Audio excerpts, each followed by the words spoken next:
Baik, Assalamualaikum warahmatullahi wabarakatuh kepada tuan dan puan, rakan-rakan semua. Sekali lagi, saya dengan ini, sekali lagi Alhamdulillah mengucapkan syukur dan terima kasih kepada semua. Sekali lagi hari ini saya ambil kesempatan mengambil peluang sementara tuan dan puan menunggu masa ataupun membuat sedikit orang kata persiapan hari ini kita meneruskan hari kita di bulan Ramadan, Alhamdulillah. Jadi sekali lagi ucapkan terima kasih kepada tuan dan puan yang sentiasa memberi sokongan dan dapat bersama dengan kita dari masa ke semasa. Jadi seperti yang saya ada maklumkan bahawa kita akan meneruskan lagi 12 siri perbincangan santai yang kita bawakan topik berkisar tentang thinking like an entrepreneur. Jadi sebenarnya tuan dan puan beberapa poin perbincangan ini saya ambil adalah berdasarkan daripada pembacaan daripada buku ini sendiri dan juga kita bincangkan secara santai dan perkongsian ini daripada pengalaman dan juga beberapa perkara yang kita lihat dan kita memperhatikan dari masa ke semasa berlaku di sekeliling kita. Jadi hari ini sekali lagi saya mengucapkan Alhamdulillah dan selamat datang kepada tuan dan puan yang dapat bersama-sama dan sekiranya tuan dan puan menonton siaran ulangan rebroadcast kepada video ini, saya juga mengucapkan terima kasih kerana video ini tidak lama, akan mengambil masa sekitar 15 minit sahaja. Jadi untuk itu perkongsian ini adalah orang kata salah satu cara untuk saya sentiasa reach out kepada tuan dan puan. Jadi sekiranya tuan dan puan dapat bersama-sama, Alhamdulillah terima kasih banyak-banyak. Dan perkara yang saya nak bawakan pada hari ini adalah tentang satu perkataan iaitu bertindak. Jadi tuan dan puan, ada beberapa senario ataupun banyak perkara yang berlaku yang menghalang kita daripada mengambil tindakan. Jadi tidak kiralah sama ada senario kita itu dalam keadaan kita bekerja dalam organisasi atau syarikat ataupun sebenarnya kita sebagai seorang usahawan ataupun kita ni sebenarnya individu yang mempunyai kepelbagaian tanggungjawab. Kita ada banyak tanggungjawab sebagai individu. Jadi ada kalanya tuan dan puan kita nak melakukan sesuatu atau nak mengambil tindakan itu ada halangan atau kita rasa berat. Meskipun kita sudah tahu perkara itu perlu dilakukan. Jadi ada banyak senario dan situasi yang relevan apabila kita kata apakah yang menyebabkan kita boleh bertindak, mengambil tindakan dan apa yang menghalang kita daripada mengambil tindakan. Jadi pengalaman tuan dan puan mungkin berbeza dan juga pengalaman setiap daripada kita mungkin unik, tetapi ada beberapa perkara ataupun faktor yang menyebabkan yang menghalang kita daripada mengambil tindakan walaupun kita dah tahu kita perlu ambil tindakan berdasarkan keputusan yang kita dah buat tu tadi. Jadi katalah contoh sebagai contoh tuan dan puan, katalah kalau tuan dan puan bekerja ataupun menjadi seorang majikan. Ada kalanya tuan dan puan tahu bahawa tuan dan puan perlu untuk mengambil pekerja contoh. Tuan sebagai majikan mungkin tuan dapati saya perlu mengambil pekerja.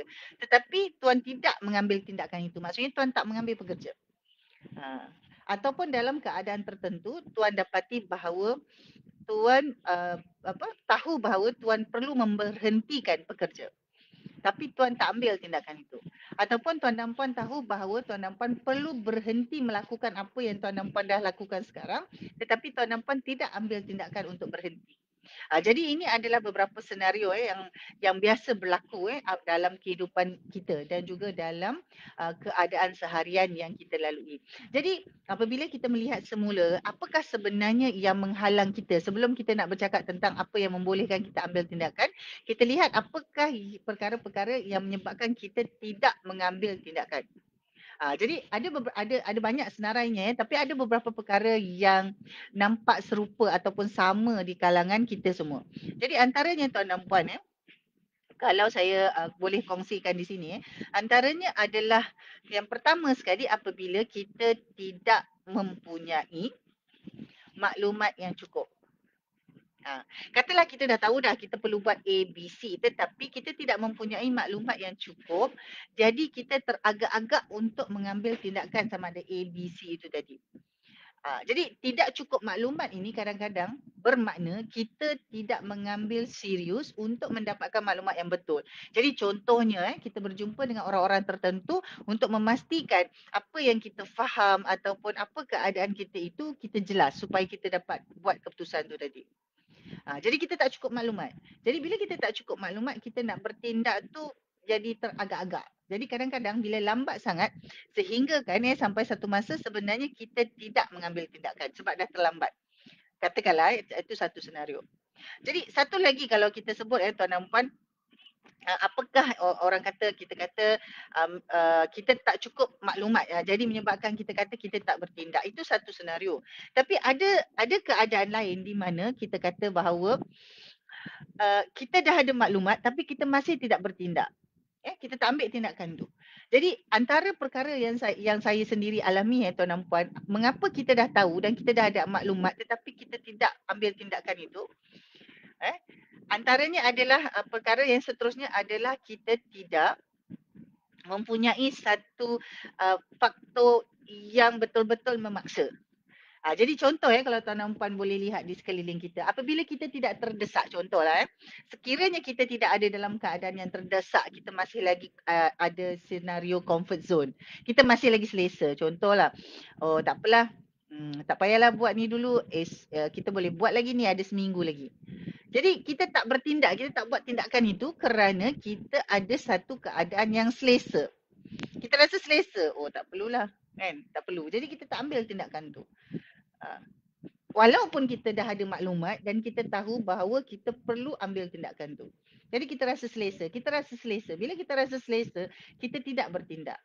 Yang ketiga, tuan dan puan, kita tidak tahu kita tidak meletakkan perkara itu sebagai prioriti. Kita rasa tak penting. Kita rasa tak penting. Contoh, okey. Kita bekerja. Jadi kita rasa mempunyai sebuah laptop itu tak penting. Walaupun kita tahu saya perlu ambil tindakan untuk mempunyai sebuah laptop untuk membolehkan saya kerja dengan lebih mudah. Tapi saya kata tak apalah. Sebab saya masih boleh gunakan. Contoh, saya masih boleh gunakan desktop lama yang sedia ada. Masih boleh guna. Jadi bila tidak ada prioriti, maksudnya saya tidak mendapati perkara itu satu perkara yang penting, maka maka saya juga tidak bertindak. Jadi ini senario biasa tuan dan puan. Senario biasa yang menyebabkan kita tidak mengambil sebarang tindakan walaupun kita tahu keputusan tu dah ada dan kita tahu kita kena buat sesuatu tapi kita masih tak buat. Jadi apakah yang membolehkan kita untuk mengambil tindakan? Maksudnya kita dah tahu kita ada A, B, C dan kita tahu kita kena buat sama ada A atau B atau C, kita masih kena buat. Jadi apakah yang kita kata perkara yang membantu untuk kita bertindak. Jadi antaranya tuan dan puan adalah mengambil inspirasi. Jadi kadang-kadang tuan dan puan kita kata okey, saya nak mulakan sesuatu lah. Saya nak mulakan satu aktiviti. Contoh saya nak mulakan satu aktiviti perubahan. Supaya setiap hari saya dapat bangun awal contoh. Jadi apakah yang boleh membantu kita, memaksa kita bertindak segera? Jadi antaranya adalah mengambil inspirasi. Mengambil inspirasi kita boleh membaca buku-buku tertentu atau kita bercakap dengan orang-orang tertentu. Jadi kita perlu sentiasa ada ambil inspirasi daripada keadaan sekeliling ataupun bahan-bahan ataupun perkara-perkara di sekeliling kita. Supaya kita dapat kekuatan untuk mengambil tindakan itu tadi. Itu yang pertama, kena ada inspirasi itu. Dan seterusnya tuan dan puan, oleh kerana kita, katalah oleh kerana kita tidak nampak big picture ataupun kita tidak nampak akhirnya itu, apakah tindakan kita itu, kesan kepada tindakan kita itu, maka itu antara faktor yang menghalang kita untuk kita bertindak. Jadi kita mesti ada satu pandangan yang jauh sedikit daripada sekarang. So katalah kalau kita punya idea tu satu, kita kena fikir bahawa kita ada 3 contoh atau kita ada 5. Walaupun sebenarnya yang kita nak buat satu. Jadi bila kita nampak big picture, kita tahu bahawa selepas satu ada 2, 3, 4, 5 lagi yang kita boleh sambung lakukan. Jadi itu juga membolehkan kita mencipta satu faktor tolakan, satu push factor untuk kita mengambil tindakan. Jadi kita tidaklah hanya okey tahu saya nak buat tapi kita tak buat. Kan? Jadi yang pertama ambil inspirasi, yang kedua pandang sedikit jauh ke hadapan. Setkan sasaran kita itu lebih sedikit. Dan seterusnya tuan dan puan, lakukan dulu apa yang kita boleh buat. Jadi katalah contoh tuan dan puan, kita nak pergi, kita kata kita nak menjana pendapatan setahun, pendapatan peribadi contoh nak menjana setahun sebanyak 300,000 contoh. kan. Jadi kita kata kita dah ada dah dream big tu. 300,000 setahun sikit sebenarnya. Katalah kita kata kita nak dapatkan pendapatan peribadi, bukan perniagaan. Pendapatan peribadi setahun sebanyak apa? Uh, 500,000 contoh, pendapatan peribadi setahun 500,000. Jadi kita kata apakah apa yang kita nak buat, nak buat 500,000. Bila kita nampak 500,000, kita nampak macam besar sangat. Jadi apa yang kita boleh buat, kita perlu bermula kecil. Jadi katalah contoh 500,000. Ya, kalau katalah kita bahagikan untuk 12 bulan, mungkin tiap-tiap bulan tu dalam berapa ribu? 40,000? 40,000 lebih. Tuan nampak buat matematiknya lah kira-kira.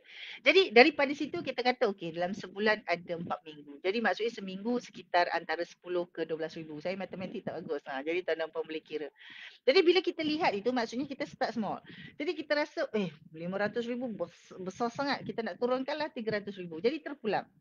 Jadi bila kita ada orang kata impian yang besar dan kita mula dengan secara kecil, kita akan memaksa diri kita untuk bertindak. Kita paksa diri kita. Terpaksalah diri kita ni buat tindakan. Itu yang ketiga tuan dan puan. Jadi seterusnya tuan dan puan, antara perkara penting yang membolehkan ataupun memaksa diri kita untuk bertindak ni tuan dan puan adalah untuk kita ada rancangan. Kita kena paksa diri kita. Jadi ada satu environment ataupun ada satu senario yang membolehkan diri kita rasa aku kena buat juga. Jadi ada rancangan.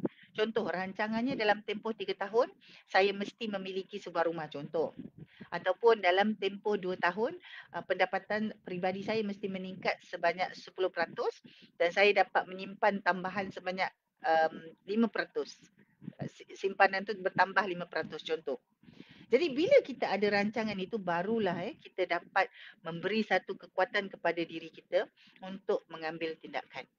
Jadi tuan dan puan, di antara kita ni ramai kita kata, tak kira lah sama ada kita sebagai usahawan, kita sebagai orang persendirian, kita kata saya tak ada siapa-siapa contoh kan.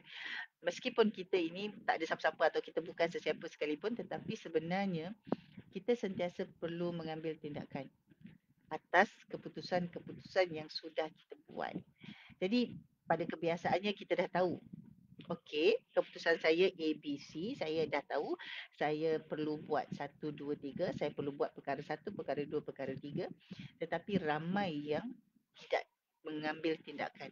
Itu senarionya. Jadi hari ini kita melihat rata-rata ramai orang bercakap tentang nak meningkatkan ekonomi, nak meningkatkan pendapatan, nak menjadi lebih baik, semua sekali, apa sahaja perkara-perkara yang ada dalam senarai.